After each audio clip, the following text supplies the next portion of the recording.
সুবহানাল্লাহি ওয়া বিহামদিহি সুবহানাল্লাহিল আযীম। রাসূল সাল্লাল্লাহু আলাইহি সাল্লাম বলেন, কালেমাতানে, দুইটি শব্দ, খাফিফাতানে আলাল লিসানে, মুখে হালকা, সাকিলাতানে ফিল মিজানে, দাড়ি পাল্লায় ভারী, হাবিবাতানে ইলার রহমানে, রহমানের নিকটে প্রিয়। এক, সুবহানাল্লাহি ওয়া বিহামদিহি সুবহানাল্লাহিল আযীম। সকালে বিকালে তাসবিহ করতে হবে। সকালে বিকালে তাসবিহ কি করবেন? বসে বসে করেন, আর যদি ঘুম ধরে তাহলে দাঁড়িয়ে হাঁটেন আর করেন ঘরে। সালাম ফিরার পর্বে পরে যে তাসবিহ আছে সেগুলি করেন। তারপরে সুবহানাল্লাহি ওয়া বিহামদিহি সুবহানাল্লাহিল আযীম 3 আর 5 আর কিছু বলেন। সুবহানাল্লাহি ওয়া আলহামদুলিল্লাহি ওয়া লা ইলাহা ইল্লাল্লাহু আল্লাহু আকবার, এটা কিছু বলেন। তারপরে বলেন বিসমিল্লাহিল্লাযী লা ইয়াযুররু মা ইসমিহি শাই 3 বার। তারপর বলেন রাজিতু বিল্লাহি রাব্বান ওয়াল ইসলামে দীনান ওয়া মুহাম্মাদিন নাবিয়ান 3 বার। তারপর বলেন ইয়া হাইয়ু ইয়া কাইয়ুম বিরহমাতিকা আস্তাগীস ওয়াসলি লিসানি কুল্লাহু ওয়া লা তাকলিন নাফসি তারফাত আইনিন 3 বার। তারপরে সুবহানাল্লাহ আলহামদুলিল্লাহ আল্লাহু আকবার থাকলো। আস্তাগফিরুল্লাহ ওয়া আতুবু ইলাইহি 3 বার। আস্তাগফিরুল্লাহ আল্লাযী লা ইলাহা ইল্লা হুয়াল হাইয়ুল কাইয়্যুম ওয়া আতুবু ইলাইহি 3 বার। রব্বিগফিরলি ওয়া তুব আলাইহি ইন্নাকা আনতাত তাওয়াবুল গাফুর 3 বার। আল্লাহুম্মা আনতা রাব্বি লা ইলাহা ইল্লা আনতা খালাকতানি ওয়া আনা আবদুকা ওয়া আনা আলা আহদিকা ওয়া আদিকা মাসতাতাতু আউযু বিকা মিন শাররি মা সানাতু আবু লাকা বিনি'মাতিকা আলাইহি ওয়া আবু বিযামবি ফাগফিরলি ফাইন্নাহু লা ইয়াগফিরু যুনুবা ইল্লা আনতা 1 বার। এরপরে সূরা নাস 3 বার, সূরা ফালাক 3 বার, সূরা ইখলাস 3 বার, আয়াতুল কুরসি 1 বার, সূরা বাকারার শেষ 2 আয়াত 1 বার, আলে ইমরানের শেষ রুকুর প্রথম 5 আয়াত, ইন্না ফি খালকিস সামাওয়াতি ওয়াল আরদ ওয়াখতিলাফিল লাইলি ওয়ান নাহার লায়াতিল লিউলিল আলবাব আল্লাযীনা ইয়াযকুরুনাল্লাহা কিয়ামান ওয়া কুউদা, এটা হলো 1 বার। আর ফজরের তাসবিতে সূরা কাহাফের প্রথম 10 আয়াত 1 বার। এরপরে রব্বানা আতিনা ফিদ দুনিয়া হাসানাতাও ওয়া ফিল আখিরাতি হাসানাতাও 3 বার। রব্বানা যালামনা আনফুসানা ওয়া ইল্লাম তাগফির লানা ওয়া তারহামনা লানাকুনান্না মিনাল খাসিরিন 3 বার। রব্বি ইন্নী যালামতু নাফসি 3 বার। রব্বিগফির ওয়ারহাম ওয়া আনতা খায়রুর রাহিমিন 3 বার। রব্বি আন্নী মাগলুবুন ফান্তাসির 3 বার। হাসবুনাল্লাহু নি'মাল ওয়াকিল নি'মাল মাওলা নি'মান নাসির 3 বার। লা ইলাহা ইল্লা আনতা সুবহানাকা ইন্নী কুনতু মিনাজ জালিমিন 3 বার। রব্বির হামহুমা কামা রাব্বায়ানি সাগীরা 3 বার। আপনার একটা আমি ওজিফা দেখাচ্ছি এমনিতেই। তারপরে রব্বিগফিরলি ওয়া লিওয়ালিদাইয়া, এটা 3 বার। আল্লাহুম্মা গফিরলি আবি উম্মি ওয়ারফা দারজাতাহু ফিল মাহদিন ওয়াবসালাহু ফি কবরিহি ওয়া নাব্বিরলাহু ফিহি 3 বার। এরকম একটা আপনি সকাল সন্ধ্যার জিকির নিজের জন্য বাছাই করে নেন। আল্লাহুম্মা আজরিনি মিনান নার 3 বার, এটা শেষে বলবো আজকের আলোচনায় ইনশাআল্লাহ। আল্লাহুম্মা আজরিনি মিনান নার 3 বার, আল্লাহ তুমি আমাকে জাহান্নাম থেকে বাঁচাও। আল্লাহুম্মা আজরিনি মিনান নার, আল্লাহ তুমি আমাকে জাহান্নাম থেকে বাঁচাও। আল্লাহুম্মা আজরিনি মিনান নার, আল্লাহ তুমি আমাকে জাহান্নাম থেকে বাঁচাও। 3 বার যদি এই কথা বলেন তখন পাল্টা আবার জাহান্নাম বলবে আল্লাহুম্মা আজরিনি মিনান নার, আল্লাহ তুমি ওকে জাহান্নাম থেকে বাঁচাও। আল্লাহ তুমি ওকে জাহান্নাম থেকে বাঁচাও। আল্লাহ তুমি ওকে আমার ভিতরে দিও না। আপনি এইভাবে বললে জাহান্নাম ওইভাবে বলবে। এই কথা আমি বলিনি, এগুলো মুহাম্মদ সাল্লাল্লাহু আলাইহি সাল্লাম বলেন। জাহান্নামের পরিচয়, বিচারের মাঠে যার নেকির পাল্লা হালকা হবে, ফাম্মুহু হাবিয়া, তার থাকার জায়গা হবে অতীব গভীর গহ্বর হাবিয়া। ওমা আদরাকা মা হিয়া, মুহাম্মদ সাল্লাল্লাহু আলাইহি সাল্লাম আপনি বলতে পারেন হাবিয়া নামক গভীর গহ্বরের পরিচয়, হাবিয়া নামক জাহান্নামের পরিচয় আপনি দিতে পারেন? আমি বলি নারুন হামিয়া, তা হচ্ছে জ্বলন্ত উত্তপ্ত আগুন। জাহান্নাম বলতে আগুনের খণ্ডকে বোঝানো হয়, জাহান্নাম বলতে আগুনের টুকরা। আল্লাহ তাআলা বলেন কাল্লা লা ইউনবাযান্না ফিল হুতামা, অবশ্যই তাকে চূর্ণ বিচূর্ণকারী হোতামা নামক জাহান্নামে নিক্ষেপ করা হবে। আমাদরা কামাল হোতামা, মুহাম্মদ সাল্লাল্লাহু আলাইহি সাল্লাম, আপনি কি বলতে পারেন চূর্ণ বিচূর্ণকারী হোতামা নামক জাহান্নামের পরিচয়? আপনার কি জানা আছে এই জাহান্নামের পরিচয়? আমি বলি, নারুল্লাহিল মুকাদা, তা হচ্ছে জ্বলন্ত উত্তপ্ত আগুন। সাউসলিহে সাকার, আমি তাকে সাকার নামক জাহান্নামে নিক্ষেপ করব। আমাদরা কামা সাকার, মুহাম্মদ সাল্লাল্লাহু আলাইহি সাল্লাম, আপনি বলতে পারেন সাকার নামক জাহান্নামের পরিচয়? আপনার কি জানা আছে সাকার নামক জাহান্নামটি কি? আমি বলি, লা তুবকি ওয়ালা তাজার, সাকার এমন একটি জাহান্নাম যে জাহান্নাম মানুষকে ছাড়বেও না, যে জাহান্নাম মানুষকে মারবেও না, তার নাম জাহান্নাম। আল্লাহ অন্য জায়গাতে বলেন, লা ইয়ামুতু ফিহা ওয়ালা ইয়াহইয়া, জাহান্নাম এমন একটি জায়গা যেখানে মানুষ মরবেও না, যেখানে মানুষ বাঁচবেও না। আল্লাহ তাআলা অন্য জায়গাতে বলেন, ওয়ায়াতিহিল মাউতু মিন কুল্লি মাকানিন ওয়া হুয়া বিমাইয়াত, জাহান্নাম এমন একটি জায়গা যেখানে মানুষকে তার মরণ চতুর্দিক থেকে ঘিরে ধরবে, কিন্তু ও মরবে না, তার নাম জাহান্নাম।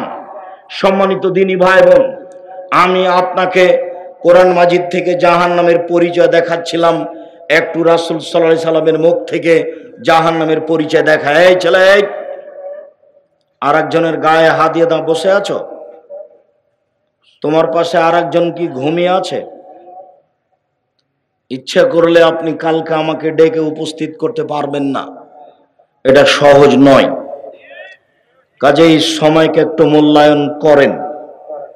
যারা এসেছে ঢং ঢং করে গল্প করতে করতে আবার ঢং ঢং করে চলে গেছে, নিজেকে তার মতো মনে করিয়েন না।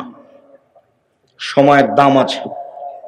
যদিও আমি আমার জীবনে এইভাবে দিন প্রচারের ব্যবস্থাকে কোনোদিন পছন্দ করিনি, কিন্তু বলতে হয় নিরুপায় হয়ে ধরে নিয়েছি। তবে আমি এই 31 বছর জীবনে কোনোদিন অপ্রয়োজনীয় কোনো বাক্য বলিনি। তবে আমি 31 বছর জীবনে কোনোদিন কেচ্ছা কাহিনী বলিনি। তবে আমি 31 বছর জীবনে কোনোদিন মানুষের কাছে পথ খরচ পাথও চাইনি। তারপরে আমার ভিতরে সন্দেহ কাজ করে, মানুষ যে টাকা পয়সা আমাকে দিয়েছে, এটা কি বিচারের মাঠে আমাকে জবাব দিতে হবে? যদি জবাব দিতে হয় তখন কি হবে? যার কারণে দু একটা টাকা পয়সা এখন যা পাই তা প্রায় প্রতিষ্ঠানে খরচ করি, যে দুটা মিলে যদি বাঁচা যায়। আবার আশা করছি যদি এটাতে একটাতে টিকতে না পারি, তো মানুষজন যে আমার কথা মেনে চলে, ওরা যে নেকি করছে ওখান থেকে কিছু পেয়ে যদি বিচারের মাঠে টিকতে পারি, কোন রকম করে পার হওয়ার ব্যবস্থা হবে কিনা আল্লাহ ভালো জানে। তুমি সর্বশক্তিমান, মানুষ হিসেবে কিছু ভুল ত্রুটি থাকলে তুমি মাফ করো। তোমাকে বিশ্বাস করি, ইন্নাকা আলা কুল্লি শাইইন কাদির, তুমি সর্বশক্তিমান। মানুষ হিসাবে দীর্ঘ 31 বছর ধরে দিনের নামে যেটুকু বললাম সেটুকু আমি সত্য বলে বলেছি। আমি কোথাও বুঝতে ভুল করেছি, আমি ত্রুটিপূর্ণ বলেছি এমনটা আমার মনে বলে না। আমার সন্দেহ কোনো সময় কাজ করে না যে আমি মনে হয় মানুষকে ভুল বলেছি। এরপরেও যদি কোথাও ভুল থাকে তাহলে তুমি মাফ করো। আমি মানুষ হিসাবে কোনোদিন আমার একটা পদক্ষেপ, এক পা আমি স্বার্থ নিয়ে ফেলেছি তা আমার মনে বলে না। কোথাও যদি স্বার্থ থেকে থাকে তাহলে তুমি আমাকে মাফ করো। আমি স্বার্থ বুঝতে পারিনি। আমার বাপের ওই সব কথা মনে পড়ে। আমার বাপ যখন আমার কাছে পত্র লিখে পাঠাতেন, আমার ছোট বোন দিয়ে লিখতেন, আমার বাপ অক্ষর চিনতেন না। কাগজে লেখা থাকতো, কালাই বিক্রি এত টাকা, সরিষা বিক্রি এত টাকা, ধান বিক্রি এত টাকা, তোমার কাছে 1000 টাকা পাঠালাম। আমার বাপ নিরক্ষর মানুষ, এই টাকাটা নিয়ে ইন্ডিয়া গেছেন। ইন্ডিয়া গিয়ে দালালদের ধরে টাকাটাকে ইন্ডিয়ান করেছেন। 1000 টাকা 400 টাকা পেয়েছে। ও কি বলেছে সেটা আমার আব্বা বুঝেন না। তাকে আবার বলেছে এই টাকাটা আমার ছেলের কাছে পাঠাতে হবে। ও যে কি লিখেছে সেটা আমার বাপ বুঝতে পারেননি। আমি বলি, যে এর বিনিময়ে তুমি দিতে পারো, পৃথিবীর কেউ পারে না। কোনো ভুল ত্রুটি থাকলে তুমি তাকে মাফ করো। তুমি সর্বশক্তিমান, ইন্নাকা আলা কুল্লি শাইইন কাদির, তুমি সবকিছু করতে পারো। যার জন্য জামিয়া সালাফিয়ার ব্যাপারে আপনাদেরকে আমি বলি, জামিয়া সালাফিয়া আপনাদের কাছে আমানত থাকছে। আমি দিনরাত দোয়া করছি তুমি জামিয়া সালাফিয়া কবুল করো। আমি এর পিছনে শ্রম দিয়েছি, আমি এটা চালাতে নিজে সক্ষম নই, আমি এটা নিজে নিনি, এটা তুমি চাপিয়ে দিয়েছ, তুমি দেখিও। জাতিকে আমি বলে যাচ্ছি, যদি কারো দ্বারা ক্ষতি হয় জব তাকে দিতে হবে। আমি এক সন্ধ্যা খেলে আমি তার টাকা দিয়ে দিই, আমি আপনাদের জামিয়া সালাফের কোনো সুবিধা ভোগ করি না। এদেশে আপনার বাড়ির পাশে যেটা জামিয়া সালাফে হাঁটাবো হাঁটাবো, এটা এখন প্রায় 50 বিঘা জমির উপরে অবস্থান করে। আর যেটা রাজশাহী ডাঙ্গিপাড়া, সেটা প্রায় 24-25 বিঘা জমির উপর অবস্থান করে। দুই প্রতিষ্ঠানে এখন 4000-এর বেশি ছেলে মেয়ে, তার 300 এতিম, বহু ছেলে মেয়ে অসহায়, তারা শিক্ষা অর্জন করছে। আপনাদেরকে আমি সহযোগিতার কথাটা বলিনি, দোয়া করতে বলেছি। আপনার বাড়ির পাশে যেটা হাঁটাবো বিরহাবাটাও, এতে মসজিদের জন্য জমি ক্রয় করেছি 200 শতক, যার একতলাতে মুসল্লি সালাত আদায় করতে পারবে 10,000 একসাথে। মসজিদের জন্য জমি রেডি। ভারত, বাংলাদেশ, পাকিস্তানে আহলে হাদিসের সঠিক আকীদার সবচেয়ে বড় মসজিদ ইনশাআল্লাহ আপনার বাড়ির পাশে। মানুষের হাতে একে ঠেকানোর কোনো পথ নেই। যার কারণে বলছি দোয়া করেন, উপরওয়ালা করুক, তাহলে করা সহজ। আর আমরা যদি করতে যাই তাহলে এটা সহজ নয়। ওই করুক, কাকে দিয়ে করবে সে জানে। আমি মানুষ হিসাবে আপনাকে বলেছি যে আপনার 10টা টাকা ছাড়া জামিয়া সালাফের কোনো কাজ হয়ে যাক, এটা আমি চাই না। কেন? পতিতালয়ের মহিলা যদি কুকুরকে পানি পান করে জান্নাত পেতে পারে, তাহলে জামিয়া সালাফিয়াতে আপনার 10টা টাকা দানের বিনিময়ে আপনার জান্নাত হতে পারে, এটা আমার দৃঢ়তা কাজ করে। কেননা আমি এর পিছনে কোনো স্বার্থ বুঝতে পারি না, কোনো অপছন্দ পরিকল্পনা বুঝতে পারি না, কারো ছোট করা, কাউকে খাটো করা কোনো পরিকল্পনা বুঝতে পারি না। সম্মানিত দিনী ভাই বোন, ইন্না সাখরাতা লাযীমা লা তুলকা মিন শাফিরে জাহান্নাম, বিশাল একটা পাথর খণ্ড যদি জাহান্নামের মুখের উপরে ছেড়ে দেওয়া হয়, তাহলে নিচে পৌঁছিতে সময় লাগবে 70 বছর। 1 কোটি মণ ওজনের পাথর যদি 1 ঘন্টা নিচে যায়, কত কিলো যেতে পারে? যদি 24 ঘন্টা নিচে যায়, কত কিলো যেতে পারে? একটু পানি দিয়ে তো। যদি 1 মাস নিচে যায়, কত যেতে পারে? যদি 1 বছর নিচে যায়, কত যেতে পারে? 70 বছর যদি নিচেতে যেতে থাকে, তাহলে জাহান্নাম কত গভীর। জাহান্নামের সব নিচে হিন্দু থাকবে, এ কথা আল্লাহর নবী বলেননি, তবু জাহান্নামে যাবে তারা। ইহুদি খ্রিস্টান থাকবে, এ কথা বলেননি, তবে তারা জাহান্নামে যাবে। বলেছেন যারা মুনাফিক, যারা দোকানে বসে আড্ডা পিটে মানুষের বদনাম করে, এর কথা ওকে লাগে, ওর কথা একে লাগে, ওরা যাবে। জাহান্নাম জান্নাতের দরজায় যদি একসাথে মানুষ জিন ফেরেশতা একসাথে ঢুকে, তো দরজায় ঢুকতে অসুবিধা হবে না। জাহান্নামের পরিচয় আমি কি দিয়ে দিতে পারি? মানুষের বিবরণ দি জাহান্নামের, তাহলেও কিছু বোঝা যাবে। রাসূল সাল্লাল্লাহু আলাইহি ওয়াসাল্লাম বলেন, ইন্না গিলজা জিলদে জাহান্নাম ইসনানে আরবাউনা জেরা, জাহান্নামের গায়ের চামড়া হবে 42 হাত মোটা। অন্যা জিরসাহ মিসল উহুদিন, ওর দাঁত হবে উহুদ পাহাড়ের সমান। উহুদ পাহাড় হলো 4 কিলোমিটার প্রশস্ত, 8 কিলোমিটার লম্বা। নিচে কত আছে তা মানুষ জানে না। রাসূল বলছেন, ওয়াইন্না ফাকে জবাই মিসল বাইজা, জাহান্নামের উরু রান হবে বাইজা পাহাড়ের মতো। বাইজা পাহাড় হচ্ছে 39 কিলোমিটার লম্বা। জাহান্নাম বাইনা মক্কা ওয়াল মদিনা, একজন জাহান্নামীর বসার জায়গা হবে 450 কিলোমিটার। বাইনা মানকিবাইল কাফির লিরাকিবিল মুসির সালাসা আইয়াম, একজন জাহান্নামীর ডান কাঁধ থেকে বাম কাঁধে পৌঁছিতে একটা দ্রুতগামী ঘোড়াকে 3 দিন সময় লাগবে। পৃথিবীর জন্ম থেকে নিয়ে কিয়ামত পর্যন্ত যত মানুষ এসেছে, যত মানুষ আছে, যত মানুষ আসবে, সবার প্রতি 1999 জন লোক জাহান্নামে যাবে।